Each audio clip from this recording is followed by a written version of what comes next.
నేపాల్లో అసలు heavy rains లేవు, మరి అంతలా సడన్ గా ఫ్లడ్స్ రావడానికి రీజన్ ఏంటి? వందలాది మంది ప్రజలు ఇండియన్స్ మిస్ అయ్యేలా ఫ్లడ్స్ రావడానికి రీజన్ ఏంటో ఈ వీడియోలో చూసేద్దాం. నార్మల్ గా ఫ్లడ్స్ అనగానే హెవీ రైన్స్ మాత్రమే గుర్తొస్తుంటాయి, కానీ ఇటు నేపాల్ టిబెట్ బార్డర్ లో వచ్చినటువంటి ఫ్లడ్స్ మామూలు ఫ్లడ్స్ కాదు.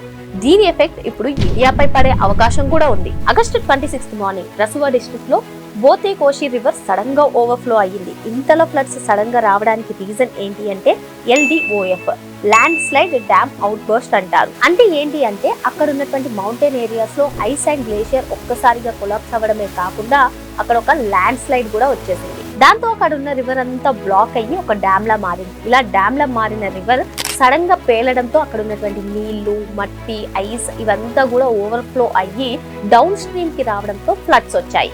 ఈ ఫ్లడ్స్ ఎఫెక్ట్ తో ఇల్లులు, రోడ్స్, బ్రిడ్జెస్, ప్రాజెక్ట్స్ ఇలా అన్ని కూడా ఎఫెక్ట్ అయ్యాయి. దాదాపు 130 మంది ఇండియన్స్ పైగా మిస్ అయినట్టు రిపోర్ట్స్ చెప్తున్నాయి. దీంతో 160 మందికి పైగా ప్రాణాలు కోల్పోగా వందలాది మంది మిస్ అయ్యారు. 130 మందికి పైగా ఇండియన్స్ గల్లంతైనట్లు రిపోర్ట్స్ చెప్తున్నాయి. గ్లోబల్ వార్మింగ్, వెదర్ చేంజెస్ వల్ల హిమాలయాల్లో ఇలాంటి ఆకస్మిక విపత్తులు రాబోయే రోజుల్లో మరింత పెరిగే అవకాశం ఉందని వెదర్ ఎక్స్పర్ట్స్ చెప్తున్నారు.